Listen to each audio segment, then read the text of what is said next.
Isang klase ng lumot, pwede daw bang kainin?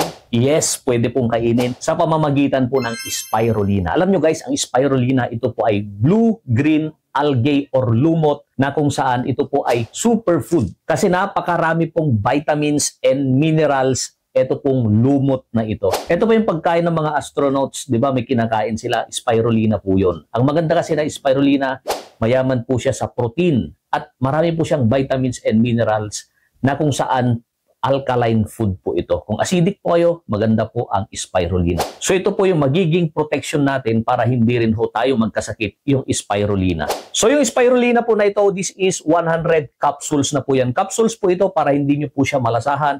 Anyway guys, since 2004, nagtitake na po ako ng spirulina. So alam nyo guys, napakaganda po yung resulta kapag nagtitake po kayo ng spirulina. Kaya guys, idagdag nyo na po ito sa diet nyo na mag-take po kayo ng spirulina.